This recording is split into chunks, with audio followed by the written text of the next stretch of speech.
Good morning. Today we can discuss two concepts of management. First one, fishbone diagram, and second one, holacracy. So what is fishbone diagram എന്നുള്ളതാണ് നമ്മൾ ആദ്യം നോക്കാൻ പോകുന്നത്. പിന്നെ നമുക്കൊരു continuous improvement tool kit എന്ന് പറയാം ഈ ഫിഷ് ബോൺ ഡയഗ്രത്തിന്. അതായത് ഇവിടെ എന്താ ചെയ്യുന്നതെന്ന് വെച്ചാൽ it identifies and organises the potential causes of A business problem. അതായത് ഒരു ബിസിനസ് പ്രോബ്ലം ഉണ്ടാവാനുള്ള സാധ്യതകൾ എന്തെല്ലാണ് അത് ഐഡൻറ്റിഫൈ ചെയ്യുക, ഓർഗനൈസ് ചെയ്യുക ചെയ്യുന്നത് ഈ ഫിഷ് ബോൺ ഡയഗ്രത്തിൽ. Uses an easy and understandable format, okay, and it is used to identify the sources of process variation, okay. But this diagram is also called Ishikawa diagram, and also അത് വേറൊരു പേരും കൂടെ ഉണ്ട്, cos and effect diagram എന്നും പറയാറുണ്ട്. മനസ്സിലായി? അപ്പോൾ ഇവിടെ ഈ ഫിഷ് ബോൺ ഡയഗ്രത്തിൽ നമ്മൾ എന്താ ചെയ്യുന്നതെന്ന് വെച്ചാൽ to identify the causes of a desirable effect of a problem. മനസ്സിലായതോ? അതായത് എന്തൊക്കെയാണ് ഒരു കാരണം ഉണ്ടാവാനുള്ള കാരണങ്ങൾ എന്ന് കണ്ടെത്തും കൂടെ ചെയ്യുന്നുണ്ട്.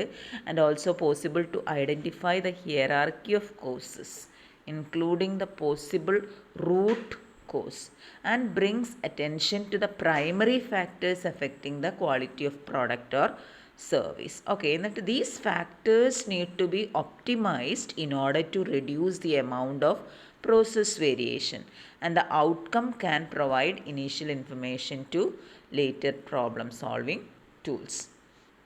ഓക്കെ, അപ്പോൾ ഈ ഒരു ഡയഗ്രാം ഇതിൻ്റെ ഒരു എന്താ പറയുക, ഇറ്റ് വാസ് കോയിൻഡ് ബൈ ഇഷിവാക്ക എന്ന് പറയുന്ന ഒരു സ്റ്റാറ്റിസ്റ്റീഷ്യനാണ്, ജാപ്പനീസ് സ്റ്റാറ്റിസ്റ്റീഷ്യൻ. അപ്പോൾ അതുകൊണ്ടാണ് ഈ ഡയഗ്രത്തിന് ഇഷിക്കാവ ഡയഗ്രാം എന്ന് പറയുന്നത്. Okay, so one of the most important components of total quality management approach is the activities of quality circles. നമ്മൾ പഠിച്ച് ക്വാളിറ്റി സർക്കിൾസ് എന്താണെന്നുള്ളത് ജാപ്പാനിലുള്ള ഒരു അവിടെ തുടങ്ങിയിട്ടുള്ള ഒരു ഇതാണ്.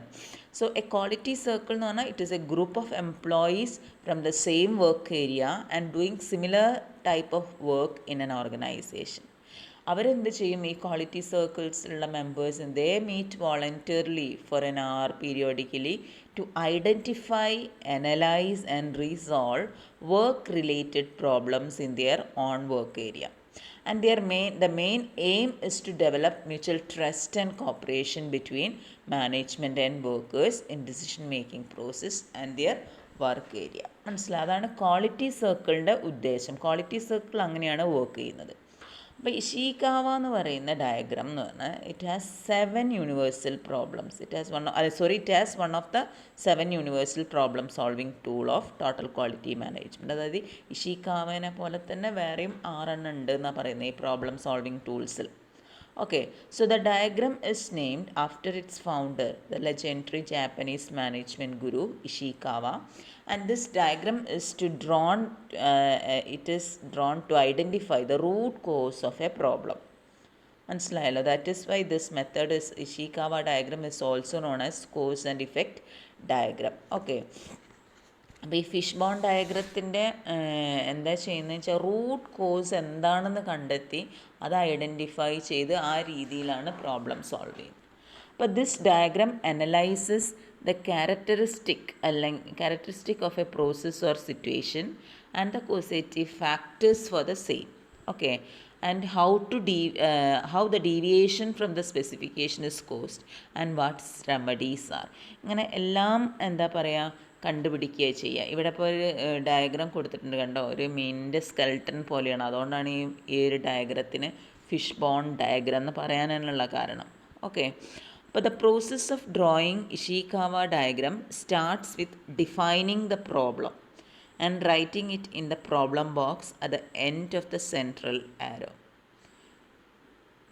Okay, generally causes are classified into 5 major categories. എന്താണ് കാരണങ്ങൾ? men, machine, method, then material and environment. ഈ 5 കാരണത്തിൽ ഈ 5 കോമ്പണൻസ് ഉള്ള കാറ്റഗറീസ് ആയിട്ട് തിരിക്കുക ചെയ്യുക കാരണങ്ങളെ. ഇനി for each of these courses the sub courses are also defined and written on diagram. നിങ്ങൾക്ക് ഈ ഡയഗ്രാം നോക്കിയാൽ മനസ്സിലാക്കാൻ പറ്റും ആദ്യം എന്താ ചെയ്യുന്നതെന്ന് വെച്ചാൽ ഡിഫൈനിങ് ദ പ്രോബ്ലം ഡിഫൈൻ ചെയ്യാൻ വേണ്ടിയിട്ടുള്ള ഒരു സ്കെൽട്ടൺ ഉണ്ടാവും.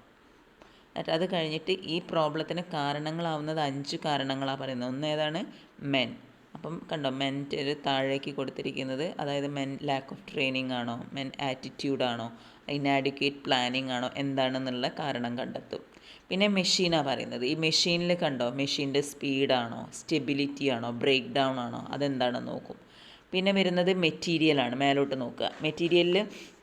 മെറ്റീരിയൽസിൻ്റെ റൺ ഔട്ട് ഓഫ് മെറ്റീരിയൽ ആണോ, ഇൻകൺസിസ്റ്റൻസി ആണോ, എന്താ പറയുക, ക്വാളിറ്റീൻ്റെ പ്രശ്നമാണോ, അപ്പോൾ എന്താണെന്നുള്ളത് നോക്കും മെറ്റീരിയൽ. പിന്നെ മെത്തേഡ് റോങ് പ്രോസസ്സ് ആയിട്ടാണോ, റോങ് പ്ലാനിങ് ആണോ, റോങ് സീക്വൻസസ് ആണോ, അല്ലെങ്കിൽ എന്താണ് പ്രശ്നം എന്നുള്ളത് നോക്കും. പിന്നെ പറയുന്നത് എൻവയോൺമെൻറ്റിൽ ചിലപ്പം എന്തൊക്കെ ചേഞ്ചസ് ഉണ്ടാവാം, എക്കണോമിക് ചേഞ്ചസ് കാരണമാണോ ഈ കാരണങ്ങൾ ഉണ്ടാകുന്നത്, അതേമാതിരി സോഷ്യൽ ചേഞ്ചസ് ആണോ, വെതർ ചേഞ്ച് ആണോ, ടെക്നോളജിക്കൽ ചേഞ്ച് ആണോ, പൊളിറ്റിക്കൽ ചേഞ്ച് ആണോ, ഇങ്ങനെ ഓരോ കാരണങ്ങൾ ഇങ്ങനെ കണ്ടെത്തുക ചെയ്യുക.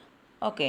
എന്നിട്ട് ഈ ഓരോ കാരണത്തിനും ഈ സബ് കോഴ്സസ് കണ്ടില്ലേ, ഇപ്പം മെൻ ആണെങ്കിൽ അവിടെ ലാക്ക് ഓഫ് ട്രെയിനിങ് ആണ്, അങ്ങനെയുള്ള സബ് കോഴ്സസും കണ്ടുപിടിച്ച് എഴുതുക ചെയ്യുന്നത്. മനസ്സിലായല്ലോ? അപ്പോൾ ഈ method analysis the method of analysis is conducted by a cross functional team with representatives from production, marketing, inspection, engineering, research and development, material department, etcetera.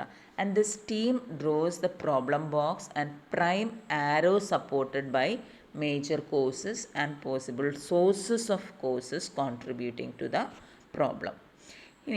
Now brainstorming is employed by the team to identify possible causes of the problem and take the corrective action. എന്താണ് കാരണങ്ങൾ എന്നുള്ളത് കണ്ടുപിടിക്കുക ചെയ്യുന്നത്. The causes are discussed one by one among the team members and eliminated, leaving behind the most likely causes and find their solutions.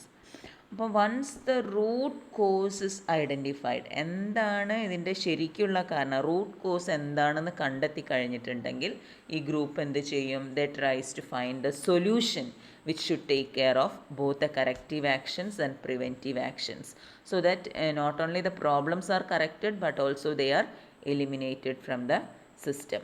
Okay, so this will ensure a permanent solution to the problem and prevent its reoccurrence.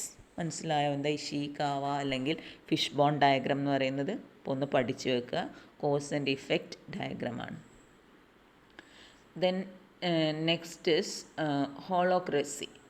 ഹോളോക്രസി എന്ന് പറയുന്നതും ഇതൊരു പുതിയ കോൺസെപ്റ്റാണ്. ഇവിടെ എന്താ ചെയ്യുന്നത്? It is a method of decentralised management and organisational governance which എന്താ പറയുക, authority and decision making are distributed throughout a hierarchy of self-organizing teams rather than being vested in a management hierarchy. അതായത് നമ്മൾ പഠിച്ചത് എന്താണെന്ന് വെച്ചാൽ എല്ലാ പവറും അതോറിറ്റിയും ടോപ്പ് മാനേജ്മെൻറ്റിനാണ് ഉള്ളത് എന്നുള്ള രീതിയിലാണ് പഠിച്ചിട്ടുള്ളത്.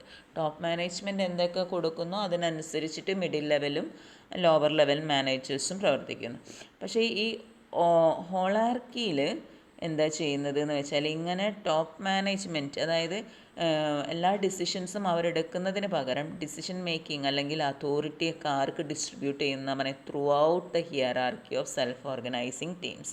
അതായത് ടോപ്പ് മാനേജ്മെൻറ്റ് മാത്രം വെച്ചിരിക്കാതെ അവിടെ ഒരു എന്താ നടത്തുന്നത്, ഡീസെൻട്രലൈസ്ഡ് മാനേജ്മെൻ്റ് ആണ്. അങ്ങനെ ഓർഗനൈസേഷണൽ ഗവേണൻസ് നടത്തുന്നതിനെയാണ് ഹൊളാർക്കി എന്ന് പറയുന്നത്. ഓക്കെ. അപ്പോൾ ഈ ഹൊളാർക്കിയിൽ it is known as a radical new approach to management with a view to encourage self organisation. Okay. അപ്പോൾ ഇവിടെ നിങ്ങൾ മനസ്സിലാക്കേണ്ടത് ഇത്രയേ ഉള്ളൂ. ഹൊളാർക്കി എന്ന് പറഞ്ഞിട്ടുണ്ടെങ്കിൽ എന്താണ്? It is A system of flat organisational governance in which authority and decision making R distributed throughout a hierarchy of self-organizing teams rather than being vested in a management hierarchy. It creates a company where everyone has greater clarity, autonomy and empowerment, and the organizational structure is continuously evolving to meet the needs of the organisation. Okay. അപ്പോൾ ഇതിൻ്റെ origin എങ്ങനെയാണെന്ന് വെച്ചിട്ടുണ്ടെങ്കിൽ bran Robertson of എന്താ പറയുക ഒരു software ആണ്. Had been experimenting with alternative approaches to managing the organisation, borrowing elements from multiple existing models of organizational behavior. And in 2007, he teamed up with Tom Thompson and founded Holacracy, അതായത് the company which developed Holacracy. ഹോളോക്രസി എന്ന് പറയുന്ന word വന്നിരിക്കുന്നത് holon എന്നുള്ള word നിന്നാണ്, HOLON, and holarchy coined by Arthur Koestler in his book. മനസ്സിലായി, അദ്ദേഹത്തിൻ്റെ ഒരു ഇമ്പോർട്ടൻ്റ് ആയിട്ടുള്ളൊരു ബുക്കാണ് The Ghost in the Machine എന്ന് പറഞ്ഞിട്ടുള്ളത്. അതിലാണ് ഈ ഹോളാർക്കി എന്നുള്ള വേർഡ് കാണിച്ചിരിക്കുന്നത്. അപ്പോൾ ഹോളൻ എന്ന് പറഞ്ഞിട്ടുണ്ടെങ്കിൽ a whole that is a part of a larger whole, like a cell of the human body, which is a self-contained unit in itself. At the same time is a part of the organ. Okay. അപ്പോൾ ഇവിടെ എന്താണ് ഹൊളാർക്കി എന്നുള്ളത് മനസ്സിലായോ നിങ്ങൾക്ക്? അപ്പോൾ traditional organisations എങ്ങനെയായിരുന്നതെന്ന് വെച്ചാൽ they are defined by rigid hierarchy and strict chain of command through which decisions and informations are passed from top to bottom. അങ്ങനെയാണ് നമ്മളെ ട്രഡീഷണൽ രീതി എന്ന് പറയുന്നത്. പക്ഷേ ഹൊളാർക്കി എന്ന് പറഞ്ഞിട്ട് it is flexible and employee friendly എന്ന് പറയുന്നത്. ഹൊളോക്രസി വാസ് ഇൻവെൻറ്റഡ്, ഞാൻ പറഞ്ഞല്ലോ ഹൊളോക്രസി എന്ന് പറയുന്ന ആ വേർഡ് എവിടെയാണ് വന്നിട്ടുള്ളത്? It's invented by Brian Robertson in 2007, who was in search of finding a better way to work together in organisation.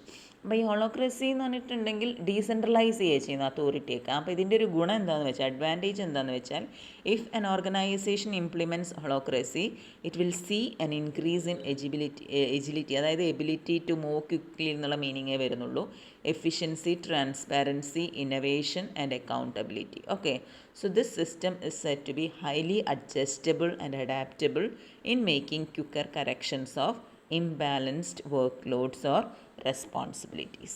Okay, thank you.